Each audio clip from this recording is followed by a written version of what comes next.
yangu naitwa Yotam Jilo Enes, mchungaji kanisa la Christ the King Hola, na ninampenda Yesu. Nimeokoka. Unajua kuna wachungaji ambao hawajaokoka, na Yesu atawaambia, unajua watamwambia sisi tulikuwa tunahubiri, lakini Yesu atawaambia siwajui. Kwa kando na kuwa mchungaji nimeokoka,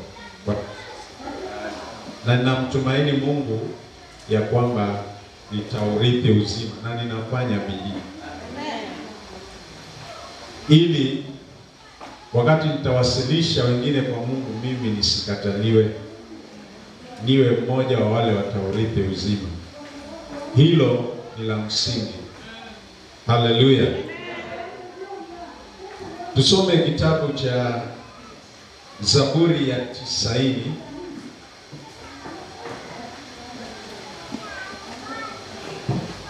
Tusome Zaburi ya 90 mstari wa 10 na wa 12.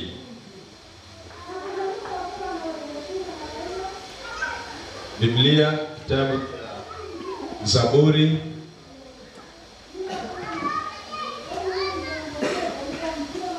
Zaburi ya 20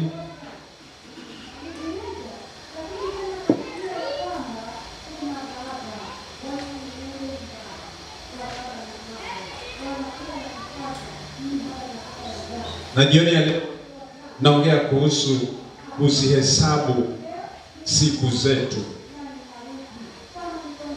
numbering our days.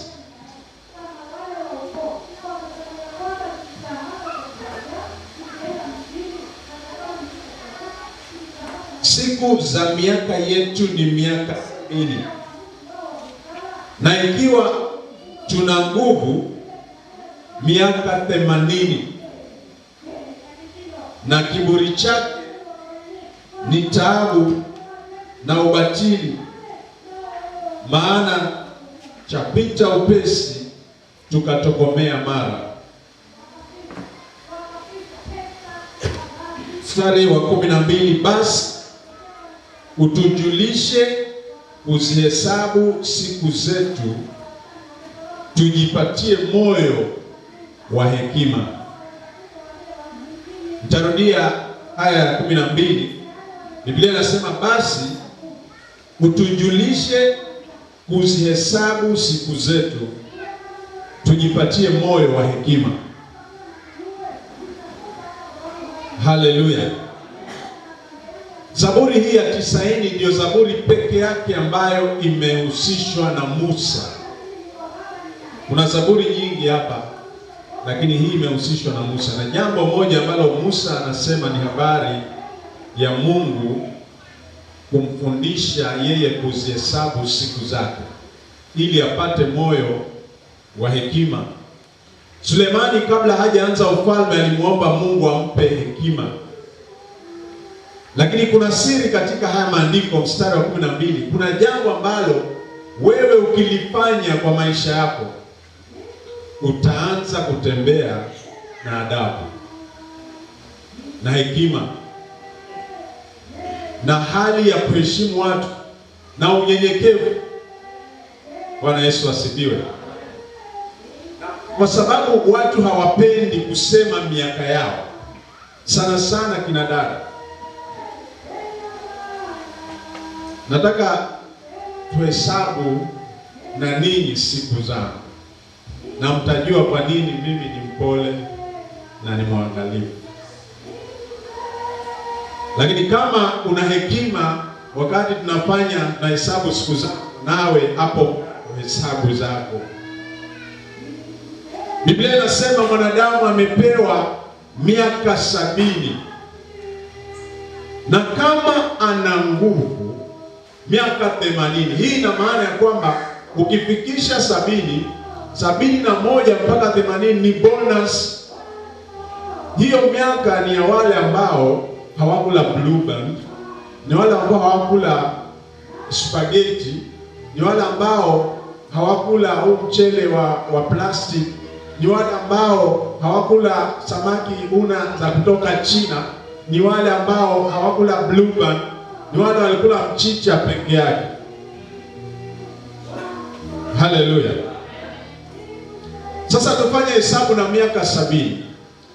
Umri wangu mwaka huu ilipopita mwezi wa Machi tarehe 29, Februari 29, nilihitimu miaka 44.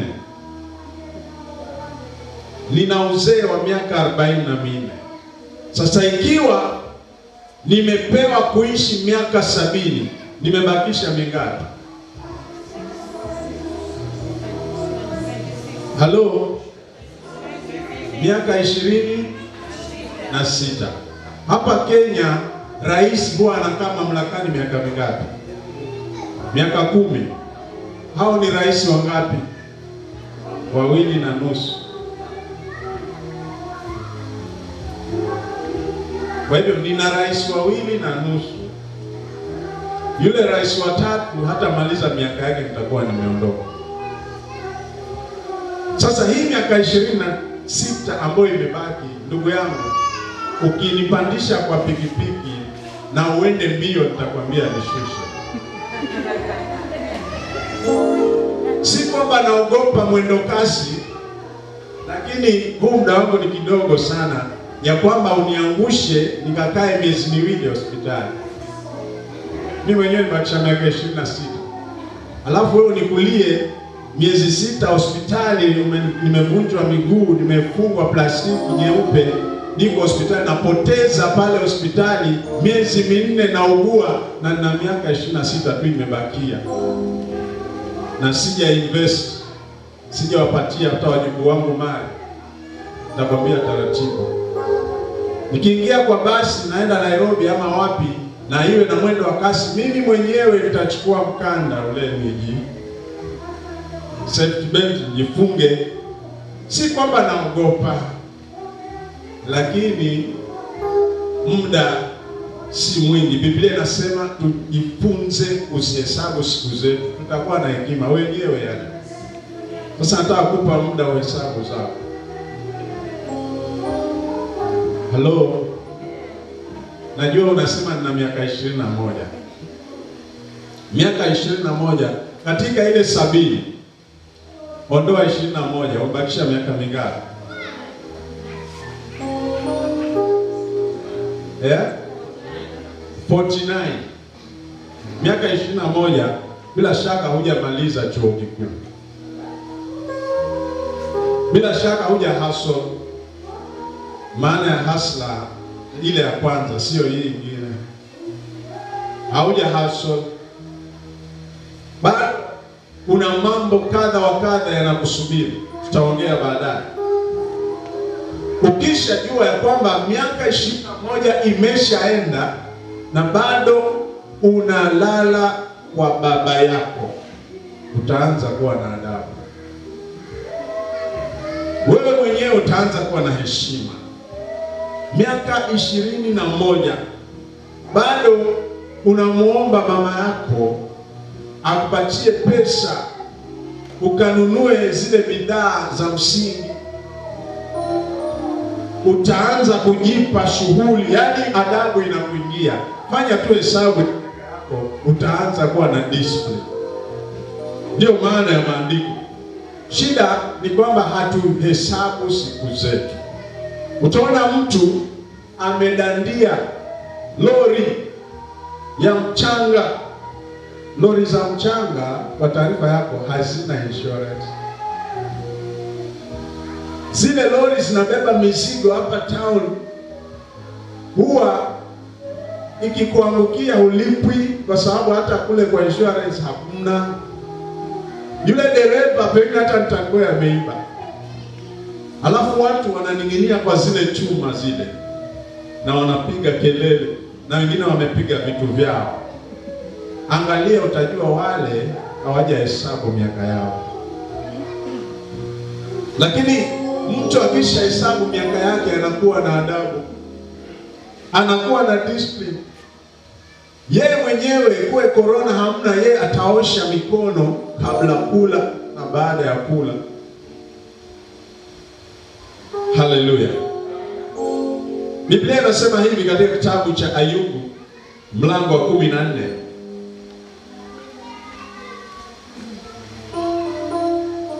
Kitabu cha Ayubu mlango wa 14 mstari wa kwanza, wa 5 na wa 10.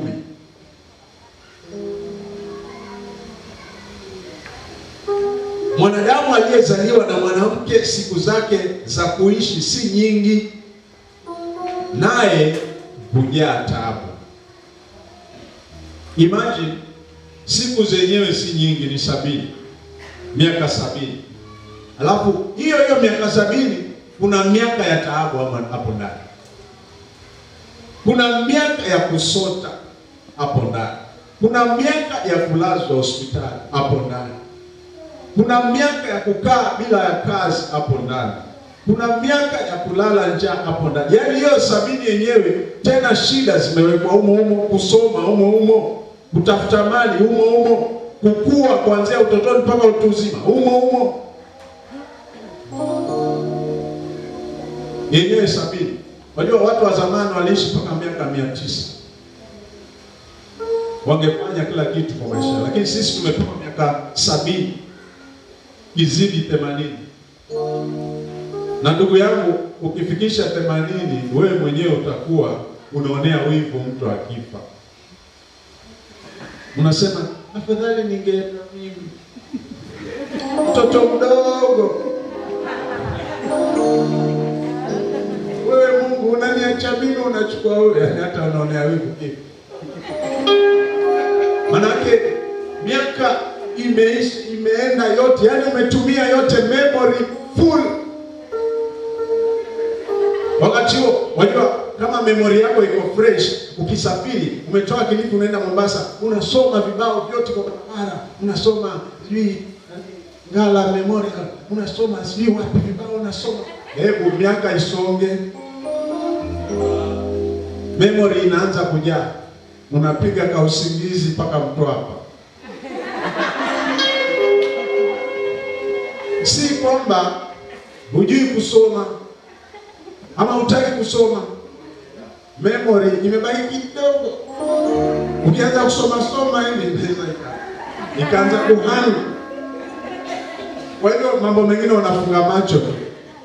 Wanakwambia tuko Kijipo, wasema najua. Unajuaje na umefunga macho? Sema najua hata tuko police station ndio tunapita hivi.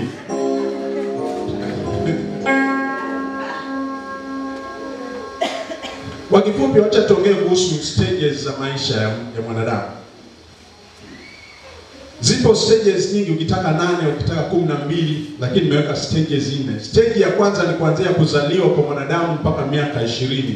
Huu ni ule wakati ambao mtu anazaliwa, mtu anakuwa infant, mtu anakuwa toddler, anakuwa mtoto ile wa kucheza, mtu anakuwa anafikia puberty, mtu anafikia adolescence. Kuanzia 0 miaka 0 mpaka miaka 20. Huu ni wakati wa kuwa trained. Wakati ambapo wazazi wanatengeneza utu ndani yako. Kuanzia miaka 0 mpaka miaka 20 ni wakati ambapo wazazi wako wanataka uwe kama wao. Kwa hivyo wanatia utu, ubinadamu, umijikenda ndani yako. Bwana Yesu asifiwe. Katika huu umri ni vizuri wewe uliye katika huu umri kusikiza wazazi wako. Ni vizuri ujifundishe kusema asante, samahani. Bwana asifiwe. Maneno kidogo kidogo tu. Tafadhali. Upo katika umri ambao unatrainiwa. Biblia inasema katika kitabu cha Mithali 22 mstari wa 6 ya kwamba mfundishe mtoto njia impasayo, na awapo mtu mzima hata isahau. Katika huu umri ndipo mtu huwa anafundishwa. Sasa mtoto anashika kutokana na yale anaona, kutokana na yale anasikia, kutokana na yale anafundishwa kufanya. Mtoto anashika mpaka anakuwa kweli kama wewe. Na mara nyingi mzazi ukiwa mbali na mtoto katika umri huu hatakuwa kama wewe. Na hii ndio shida ambayo tupo nayo hasa nchini saa hii, ya kwamba watoto wetu wanaishi shuleni zaidi ya nyumbani. Mpaka watoto akifika miaka 20 anakuwa kama mwalimu, anakuwa kama mmoja wa wale walimu wetu, hawi kama mmoja wa baba wa familia tulio nao. Kwa nini? Kwa sababu baba amekaa naye muda mfupi sana. Chukue mfano, mwaka mmoja, mtoto huwa shuleni miezi mingapi kwa mwaka? Tuna miezi 12 kwa mwaka mmoja. Mtoto anakuwa nyumbani miezi mitatu, mwezi wa 4, mwezi wa 8 na mwezi wa 12. Achana mambo ya corona. Hiyo miezi mitatu kule shuleni mtoto amekaa miezi mingapi? Miezi 9. Huyu mtoto kwa mwaka atakuwa kama nani? Alafu akija nyumbani baba hajaingia. Watoto wakuja saa 11, baba yeye huja saa 4 usiku, watoto wamelala. Baba hutoka saa 11, watoto wakiamka baba hayuko. Hawamuoni mpaka Friday. Wanamuona pengine Saturday. Kwa hiyo yeye baba anakuwa na muda kidogo zaidi na watoto, hata afadhali mama. Alafu mtoto wakati amekuwa mtu mzima, kijana barabara, unaanza kumwambia mbona una umama? Hata kuaje na ubaba na huna nafasi na wewe baba. Mtoto wa kiume, lakini siku zote shuleni ana time na wazazi, nyumbani ni yeye na mama. Huko asubuhi ushaenda, jioni ushakuja. Anakuwa barubaru miaka 24, bado anamuomba mama yake blue. Pande la mkono anamwambia mama yake blue.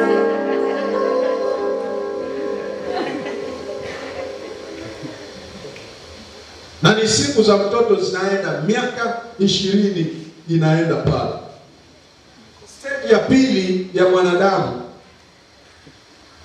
ni ule utu uzima, early adulthood. Huu ni wakati wa mtu kujifahamu na kujielewa.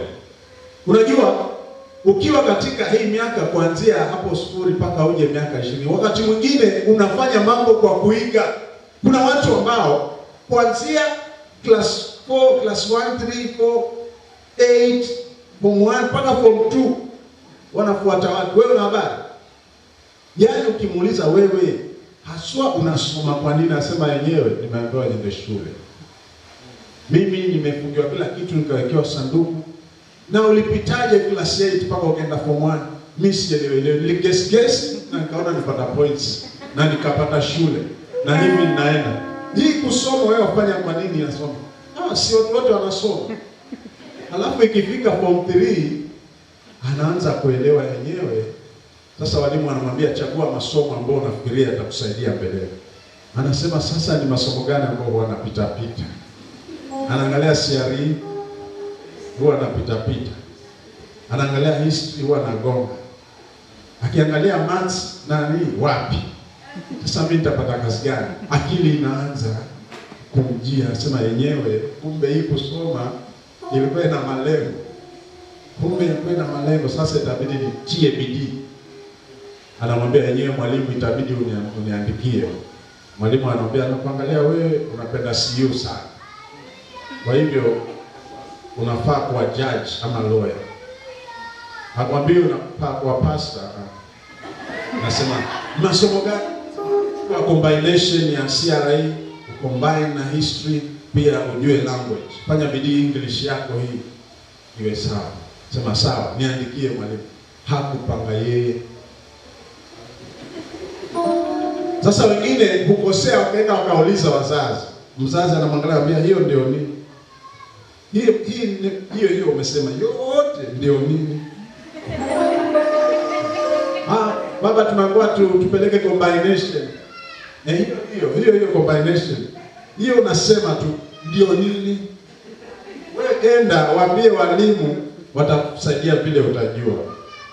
Mimi nalipa fee, wewe watakusoma. Lakini anapoingia mtu utu uzima, sasa anafunguka, anaanza kuona hii dunia kumbe haikuisha hapa, ni kubwa. Kumbe kuna ulimwengu mzima wa kuzunguka. Hapo ndio anajua, kwa sababu pale shule ya upili kule college anakutana na watu kutoka Kisii, watu kutoka Kisumu, watu kutoka Laikipia, watu kutoka Mandera, wote wanakutana, nasema kumbe Kenya ni kubwa. Kumbe bado nataikana nitembee. Anaanza kujigundua kwamba mimi sikuzaliwa niishi Kilifi. Lakini hapo zamani alipokuwa primary alikuwa anaona kila kitu ni Kilifi. Hata ukifika ile bridge kama dunia nyingine, kila kitu ni hapa. Kwa hivyo hata pale shuleni tayari anaona basi hapa nina kila kitu, hata naona bibi hapa shule, naona bibi wa kuoa. Hapa shule hata wao kunakuja pastor wa kunizika hapa. Akitoka akienda Manyu huko nje, sasa anaanza kusema kumbe nacheza, kumbe nina dunia ya kuzunguka. Hata Nairobi sikujui, kumbe nina safari za kufanya. Halafu anaenda nakutana na wasichana wazuri, anakutana na vijana mahandisa. Anaanza kusema sasa nilikuwa nadanganyika nini kule shule? Sasa ile shule yetu nilikuwa naona nini? Na kweli ulikuwa unaona, lakini ulikuwa unaona maana yake wale wasichana ambao japo zipu zao za skati zilikuwa zimeraruka, lakini ulikuwa unaona. Sasa hivi umeenda shule ya upili, sasa hivi umeenda college, unaanza kujiambia sasa nilikuwa naona nini? Sasa hapa ndio kuna wasichana hapa. Nilikuwa naona nini huko nyumbani? Ilikuwa world view yako imefungika. Sasa umeingia stage mpya. Sasa umeingia stage ambayo ni ya kutatiza. Uko Pwani University sasa hapo ndio dunia inakukulia wazi, unaona kumbe nilikuwa nacheza. Kumbe nilikuwa sijui. Sasa hapa ndio kuna mambo, unaanza kufunguka akili. Unaanza kuwa na akili ya kutafuta kujirembesha. Unaanza kuona kumbe hata kama mwili kangu kakipakwa vitu kanaweza kakaregea. Na siku zote unakaa kama simiti hujali. Lakini sasa umeingia mahali ukakuta watu wabaya na sura mbaya kama punda, lakini wameng'ara. Unaanza kujiambia na kumbe nikipaka vitu fulani na mimi naweza nikatokelezea. Maana kama huyu naye ameng'ara, mara wazazi wanaanza kushangaa, huyu ameenda hapa kwa university akiwa hivi, hata amerudi anajua kila kitu.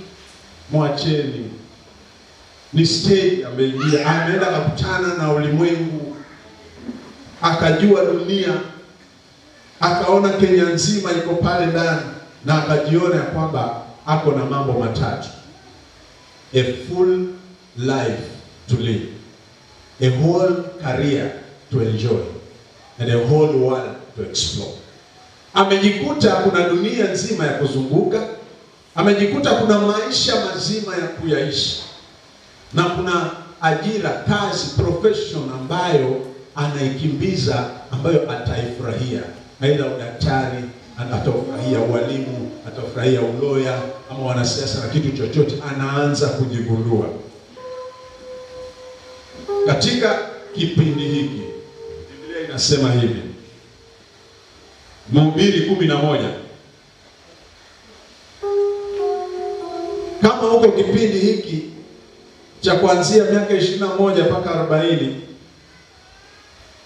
Biblia inasema hivi katika kitabu cha Mhubiri mlango wa 11 mstari wa 9 hadi 11.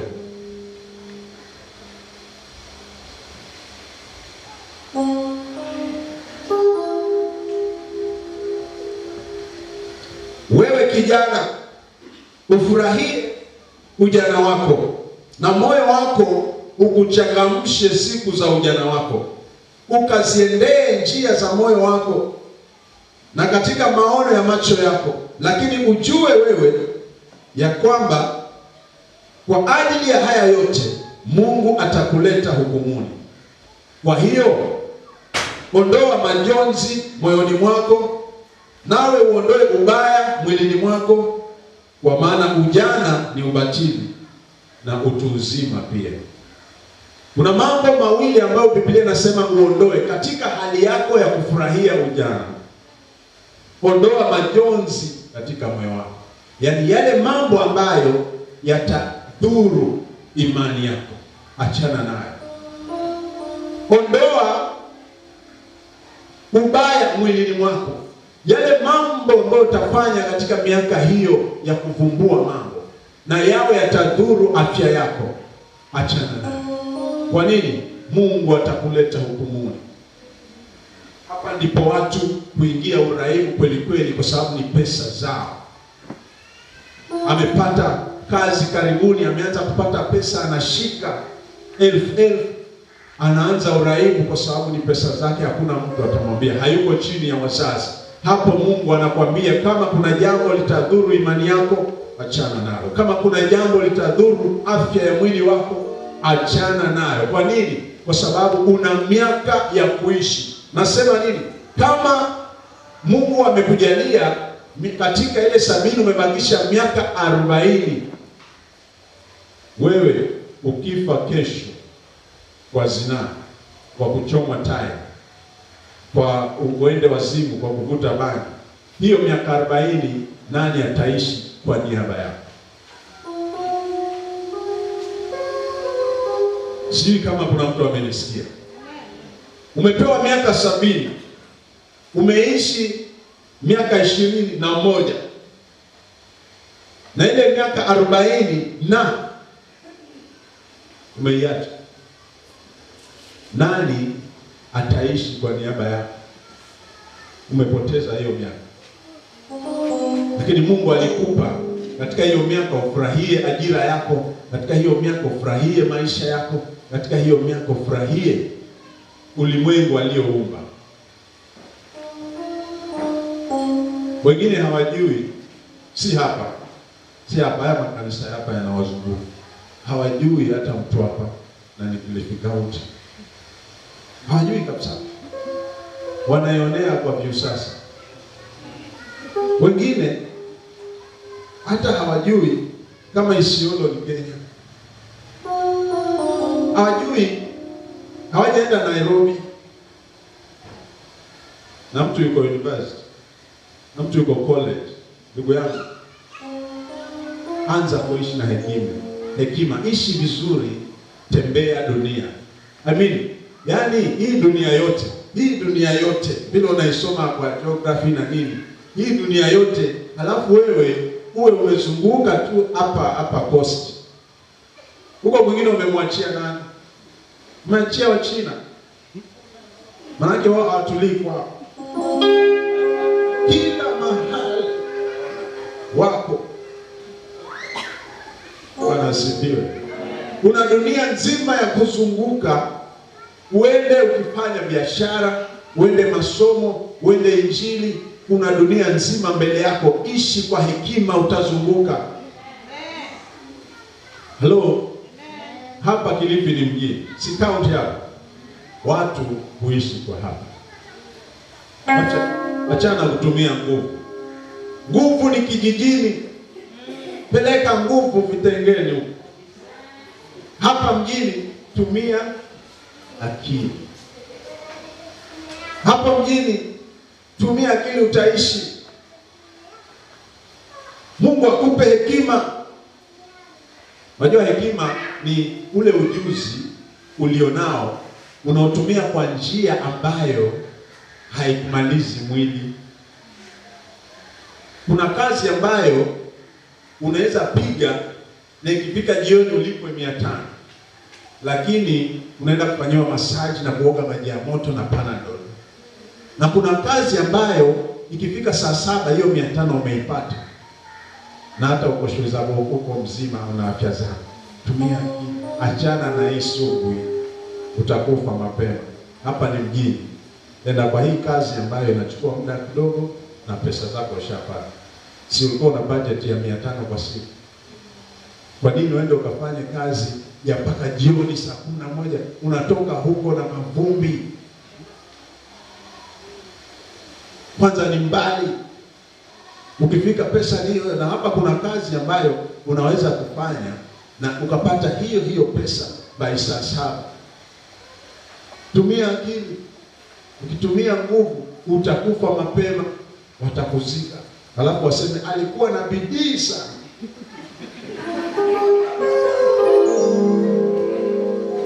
Wanasema tumepoteza tractor.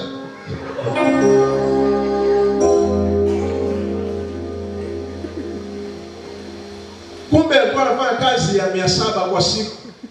Na pale mjini kuna mtu ambaye anafanya kazi, anatumia akili na anapata hiyo 700 by saa 7. Na amefunga kazi na yuko shughuli zingine. Tumia akili. Hiyo nguvu ulionayo ina sababu, una miaka ya kuishi. Kuna watu ambao hutumia nguvu yao nyingi kwa sababu hawana hekima. Wanatumia nguvu nyingi. Kwani hekima ni nini? Wakati una pikipiki speedometer yake inakuwa mangapi? Wale maraida wa pikipiki miada sijui imeenda mpaka 120 pikipiki. Kama ile speedometer imeenda 120, wewe umeambiwa upeleke mpaka 120. Halo? Yaani ukigofye mpaka 120. Yaani unataka ikiwa 120 usikie kama wewe na inakuaje? Kama radio volume ni 10, yaani unaweka mpaka 10. Hii ni carelessness. Utakosana na majirani. Pikipiki ukipeleka hiyo speedometer yote, ukifanyika kosa lolote utaiua ama utakufa. Hata gari kama imewekwa 180 ama hata 240, huambiwi kwamba upeleke paka speedometer ikonge, paka hiyo inakatalia pande unayo. Ukitokezea shida yote umekufa. Ile miaka imebaki, nani ataishi? Halafu unakufa mbichi. Yani ni mshaona mtu amekufa mbichi. Yani amenyoa channel hapo mbele. Amekufa. Amepiga kati. Amepiga kipilot hapa, kimemshika. Ameenda. Halafu anazikwa na babu yake. Hata babu yake analetwa na kiti, anamuonea wimbo, anasema angalia. Wewe Mungu kwa unfair. Unaacha dude kama hili.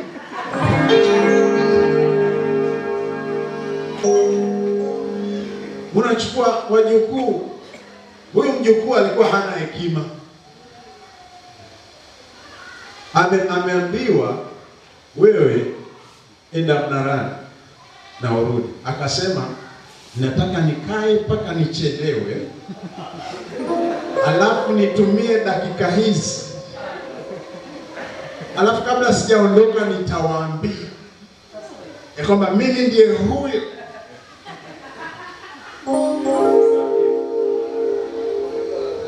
Wajue hii boxa inaniita baba. Kumbe inampeleka kwa baba.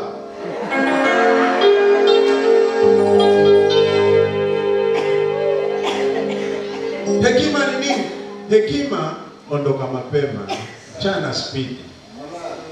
Ondoka mapema, utaenda kwa muda sasa. Acha kuchelewa. Hii makusudi ya kuchelewa utakufa. Alafu ndugu yangu, ukifa huwa unasahauliwa haraka. Ukifa baada ya wiki moja watu wataanza kusema yule jamaa yule ashakufa. Kumbuki yule mbona namsahau haraka? Amekufa. Yake limeisha, miaka yake imewekwa paki. Kama pesa ziko kule safari kwa mza, watu ambao wameficha pini wakafa, simu ina pesa, hakuna mtu anajua pini. pesa imebaki na Safaricom, hakuna mtu anajua Safaricom inazidi kutajirika. Ndio miaka ya watu iko mbele za Mungu, kwa sababu hawana hekima, hawahesabu miaka yao. Ukiwa na hekima, ndugu yangu, kale kasimu kale, ile namba ile pini ile, wanakwambia usishare na mtu, lakini kama una hekima achana na mchezo. Kama ina pesa nzuri, angalia mtu mmoja, mwambie yeye, mimi sipendi kutembea na pesa, na leo niko najisikia tu ya kwamba andike mahali haka kapini yenyewe, ukirudi ukabadilishe. Kama umemwambia hiyo pesa iko ndani, kirudi kabadilishe kale kapini, lakini mwambie, kwa sababu unaweza enda kabisa 70,000 kwako si nyingi, lakini kwetu ni nyingi. 70,000 unawachia safari kwa mwana shida pesa wala, alafu unakufa na pin namba tu, yani hivi yani utuachii pin namba, unaenda nayo tu namba ya pin namba yako hiyo ni siri yako, alafu unaenda nayo tu. Na 70,000 zingesukuma mchango wa hii mazishi vipi?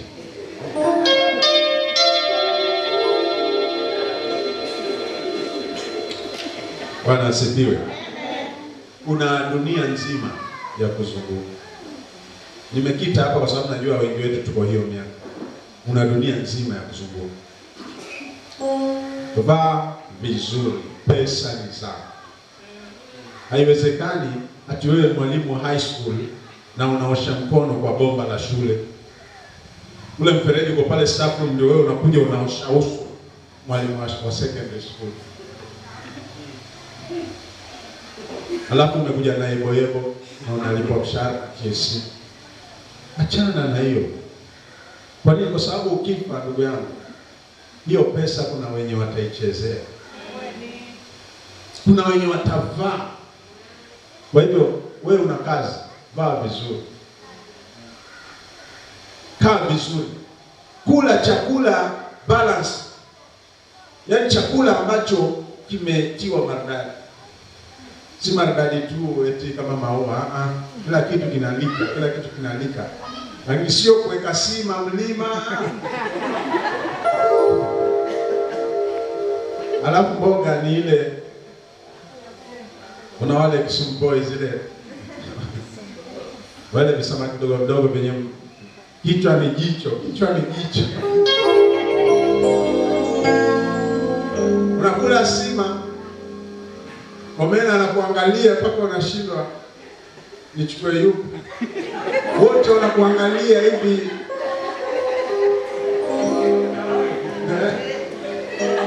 Unasema yaani kama wanafunzi wanasema yes. Unasema nachukua 5. Nachukua nyote 5. Ukirudi angalia hapa nachukua 6. Alafu eti ndio menu yako na uko kazini una mshahara. Tafadhali ufutwe. Kwani inabidi mshahara ndio ule sima na omena? Tafadhali ufutwe hiyo kazi. Uje kwa maslahi ya kawaida. Kula sima na omena. Kula vizuri ndugu yangu.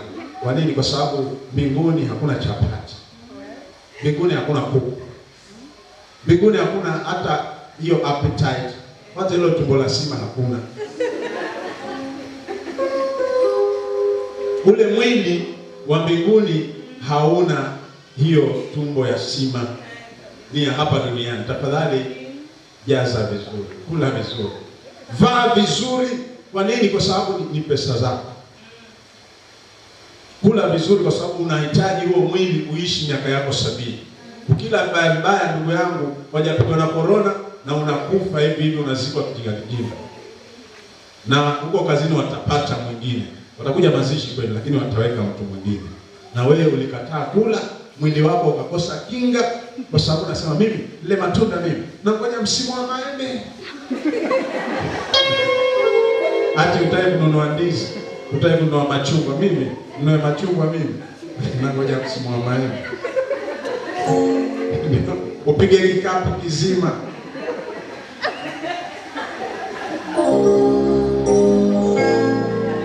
Na ukimaliza hicho kikapu ni kwa heri, yani mpaka next season. Halafu wewe mwili wako inakuwa ni mdhaifu, hueleweki, ukipita mahali wapiga chafya bila sababu. Wewe kazi yako kila siku paka ule Piriton ndio ulale. Kula vizuri, achana na hayo mambo ya kula mapiriton ndio sibi allergy nini, ni huo mwili ndugu yangu. Hauna afya. Vyakula viko sokoni, unao mshahara, vaa vizuri, kula vizuri. Si dhambi. Nasema vaa vizuri kwa nini? Kwa sababu ukivaa vibaya ndio tujueje sasa. Umevaa vibaya. Uko kazini, una mshahara na umevaa.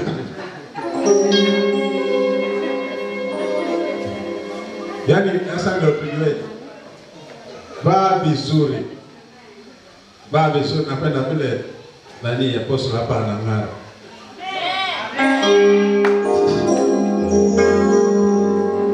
Yenyewe kuna mavazi ya kila shughuli. Kuna mavazi ya kila shughuli. Unajua huko kwetu hatujali, unaweza ona mama analima na amevaa senali, analima. Mama niyo kuna nguo ya sport, kuna nguo ya beach, kuna nguo ya kazini, kuna nguo ya Jumapili ya kanisani, kuna nguo ya kazi ile overall ama nini, kinyasa nini. Kuna nguo na sababu zake. Vaa vizuri kwa wakati wake. Haleluya. Kwa nini? Kwa sababu kazini na uko katika kipindi hiki.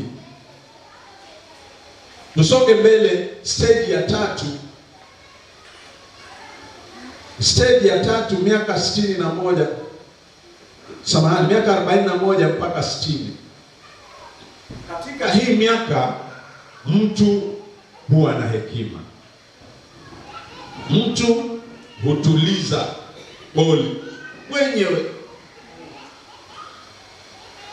Sasa hapa ndipo mtu anajiona, kumbe nimekaa miaka 20 kwa nyumba ya kukodisha.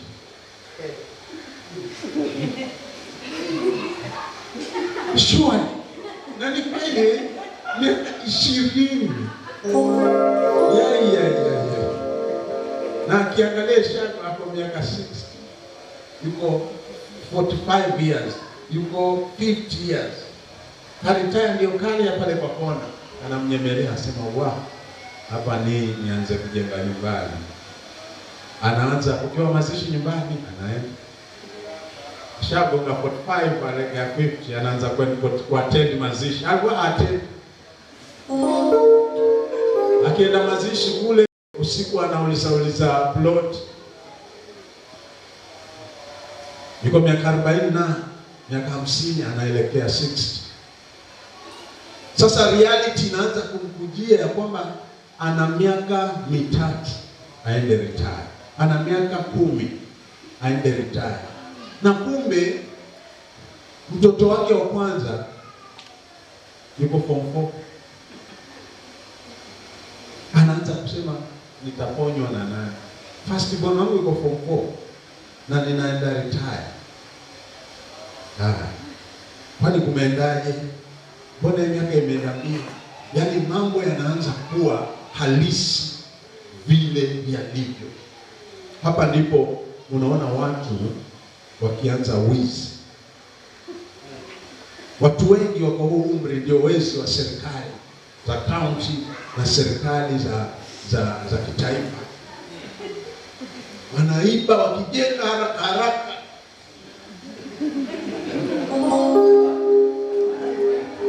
Kwa sababu akiangalia kuna vijana wadogo tu ambao yani wako na vinyumba vyao hapa Kilifi, lakini yeye amepiga 25 years hana nyumba bado. Hiyo kodisha ama hiyo aishi nyumba ya kazini.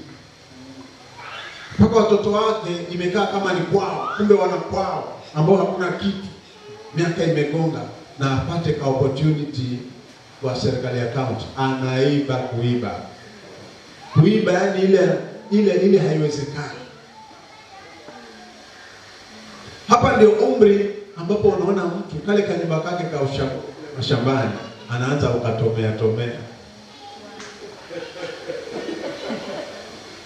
Kalikuwa ka udongo na makuti, at least sasa anakapiga bati. Unajua hii miaka imesonga na hawezi kuinua bloki, sasa inabidi arekebishe kale. Akili inaanza kumtoa mjini, sasa anaanza kufikiria kijijini. Katika huu umri mtu huwa anakuwa mwangalifu. Ukienda kumwambia jambo, umempelekea kesi, anakusikiza. Labda umuulize nimemaliza, sasa kwa unaniambiaje? Yeye bado anasikiza. Ukimaliza kuongea anakuuliza umemaliza? Nimemaliza. Haya, sasa miaka imesonga, kuna mambo 100 hajafanya. Alizunguka kweli, alifanya kazi Garissa, alifanya kazi Wajir, alifanya kazi Lamu, amefanya kazi Tana River, amefanya kazi Kisumu. Sasa miaka imesonga, hana chochote. Miaka yake ameipoteza, hakuihesabu. Aliishi tu akiona mingi. Nashukuru siku hizi serikali wanaandikia mtu pale kwa pesa miaka ya kuretire. Watu hawaangalii, lakini huwa iko pale, inaandikwa pale. Wewe jifanye uone tu. Serikali inakuandikia, ishi ukijua 2043 si mbali. Wewe unaretire 2043, lakini serikali leo inakuandikia 2020. Ndio kwamba 2043 si mbali, lakini wanajua husomi. Lakini itafika mtu anaanza kuwa sasa na hali ambayo mambo yanamkujia. Sasa wengi katika huu umri wanaanza uchawi. Miaka hii kufikia 60, jamaa ana vidonge, ni mchawi, amegraduate. Akienda retire ni kuroga tu. Manake anaingia hana chochote mjini. Amekuja kijijini, alikuwa anaishi nyumba ya serikali. Amekuja kijijini, kijumba chake ni hicho cha mtongo. Pesa ya retire anafanya mtongo. Ile pesa ya retire huwa ni ya kukusaidia ununue vipiritoni na vipanadoli, uende kwa hiyo kliniki iko hapo karibu, upate na chakula ya basi. Wewe umepiga mtongo na ukaweka bati, alafu na baki huna chochote. Alafu kuna vijana hapa wa rafiki yako, kuna vijana hapa wa jirani wanakuja na magari tu na kutilia vumbi, unawaambia hapa hakuna kupita hapa ni kule kwetu, si hapa kwetu. Hapa unaweka fence, ukipita gari hapa unapita hapa na mawe meupe hapa, ukipita hapa 300.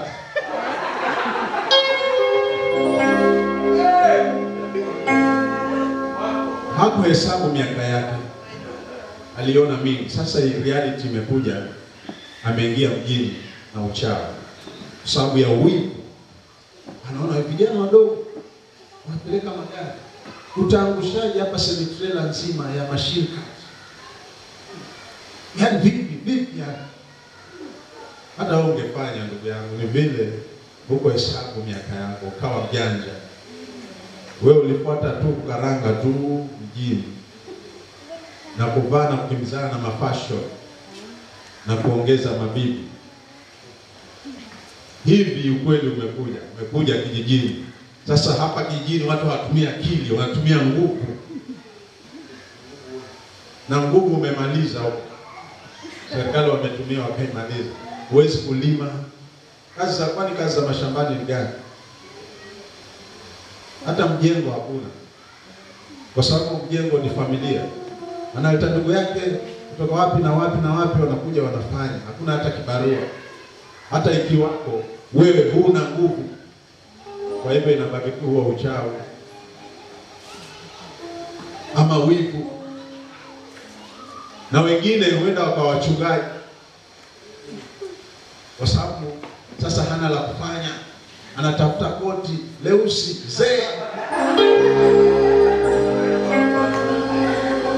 limekaa hivi.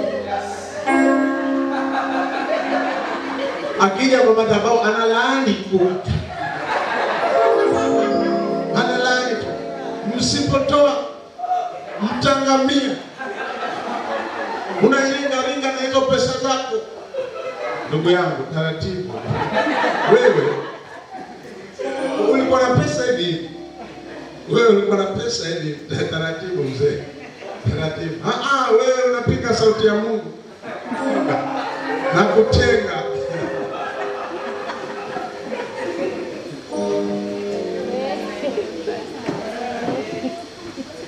Bwana asifiwe. Hapo hesabu miaka yake maskini. Miaka imeisha na hana habari. Akaamua kwa mchungaji kijijini. Haya washirika wa kule mashambani nao ni wale hawajali, atakuletea mayai hasa sadaka. Nakuja na dunga mayai kwa. Alafu anachukua zile change wamepewa kule, wanakuja kuondoshia. Ukiondoka hapo unakasirika.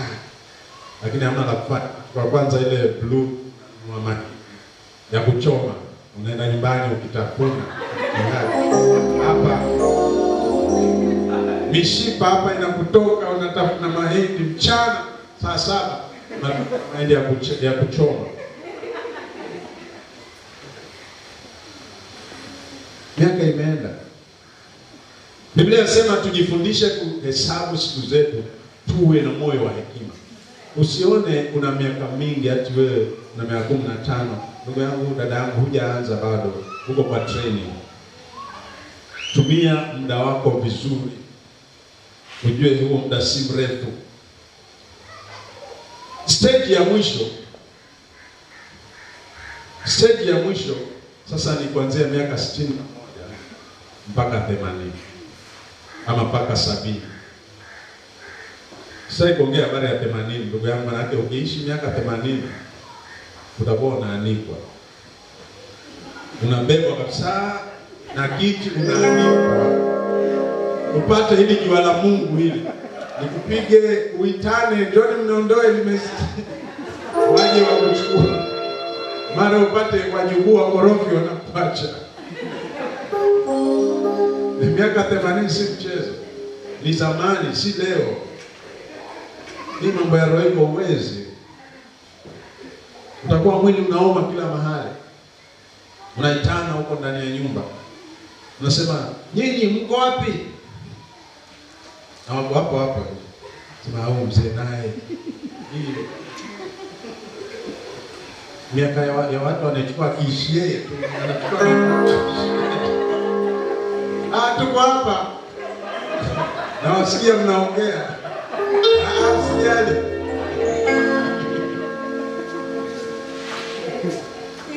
Na wasikia mkiongea, sijali si wewe. Naongea mambo yetu hapa. Katika huu umri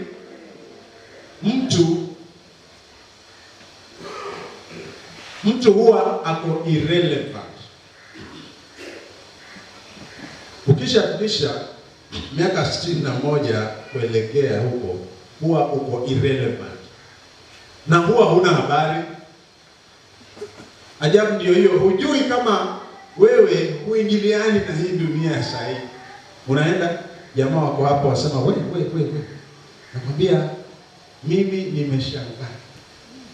Mbona tumefungwa mabao juzi?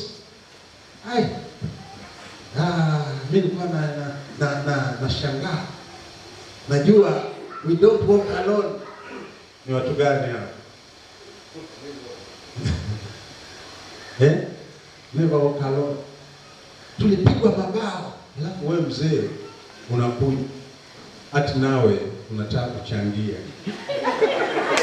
mambo ya Liverpool, mambo ya Chelsea, Man U, na wewe mzee unakuja na meno unakuja unataka kuchangia. Namwambia mzee, vipi? Sema hata mimi najua. Unajua nini? Si Simba na Yanga walicheza na Gor Mahia. Sasa Yaani mambo yako hayaingiliani na ya watu. Na wewe haujui kama ile mifano yako hata haiapply. Watu wanaongea mambo ya utandawazi na mambo ya mtandao. Wewe una kopi. Umekuja hapo, kuna lazima uchangie. Wanasema huyu mzee atakufuata sana. Si apate kukaa huko nyumbani. Wewe mzee vipi? Sema msiniite mzee mimi. Mzee ni babako. Wapi na wapi mzee? Mzee kweli? Pia. Kaa utulie nyumbani. Inapofika hiyo miaka, mzee unatakikana unyamaze. Kwa sababu memory imefanya nini? Imejaa. Mzee wa hii miaka ukienda kuongea naye haangalii. Akija kanisani haangalii. Si kwamba amelala. Nasikia kila kitu mmesema. Pastor anakusikia.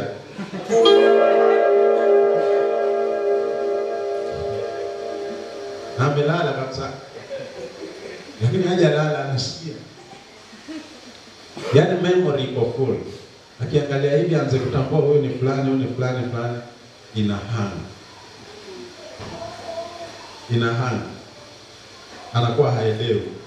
Unakuja mzee, anakuuliza wewe ni nani? Wewe ni nani? Afadhali afunge macho ndio at least ya update. Mzee ukifikia hapo, jifunze kunyamaza. Toa mchango wako. Mchango wako hauhitajiki tena. Mchango wako watu hawana haja nao. Nyamaza. Halafu achana na kwenda kwa watoto wako. Ukishafika huo umri, tulia kwako. Kwa nini? Kwa sababu sasa wakati akili imeanza kuhanga kwa sababu ya utukutu wako. Ukitulia, kale ka memory kamebaki waka na kumaintain. Unajua hii akili ina control mambo mengi. Na wakati umekaa kwa hekima, unakuwa normal. Ukianza kuoverwork, hii akili inaanza kuchukua nguvu za mambo fulani zikiatia kwa mambo ambayo hutaikani kuyafanya sasa hiyo. Wewe mzee unataka uende kutembea. Akili yako ambayo ina control vitu kwa mwili. Unajua akili hukontrol usingizi. Na ukiwa mzee umri huu, akili ina control usingizi masaa mawili. Yale mengine kama macho mzee. Hiyo nguvu ya control ya akili imebaki ya kuzuia haya mambo mengine. Lakini wakati ukijitia shughuli mzee, kuna akili ambayo inazuia ile haja ndogo. Ikiachilia, ikihang mzee kwa kiti cha wenyewe, utaanza kunyesha. Afadhali utulie nyumbani. Hiyo hamhitaji kuelewa, wazee hawako hapa, wako chuda. Tulia nyumbani, sikiza, nyamaza. Keep quiet. Stay at home. Ule umri umeenda sana. Ni miaka ambayo Mungu umalizie. Waachie wenyewe dunia yao. Watese. Mzee mmoja alikuwa anapenda sana ngoma hizi za kienyeji. Mjikenda.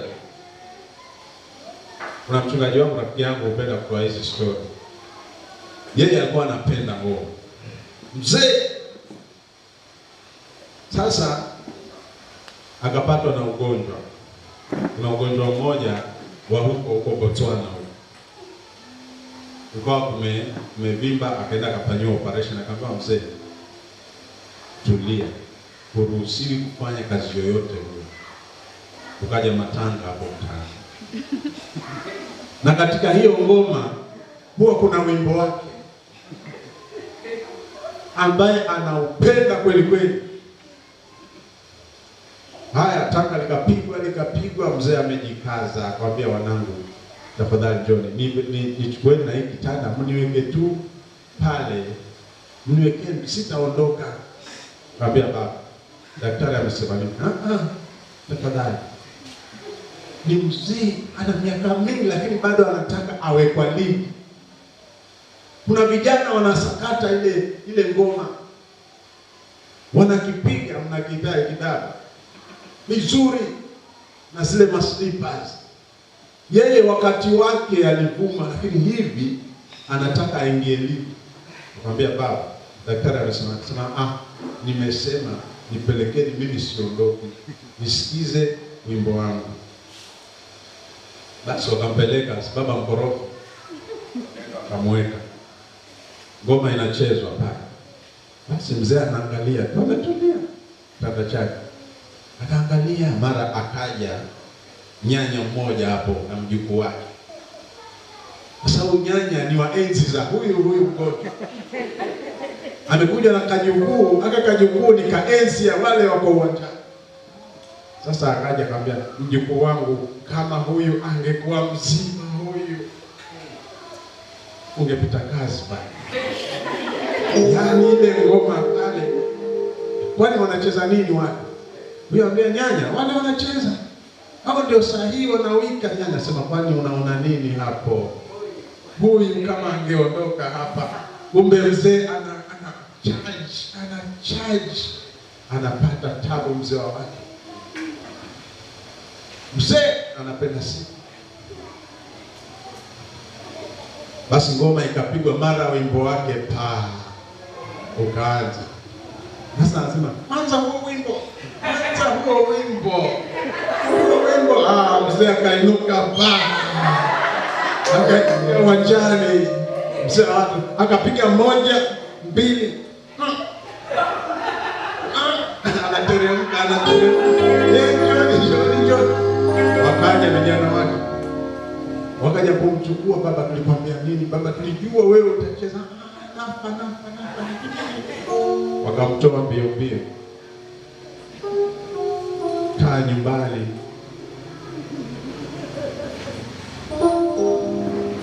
Bwana asifiwe. Biblia inasema, Bwana tufundishe kuzihesabu siku zetu ili tukajipatie moyo wa hekima. Karibu.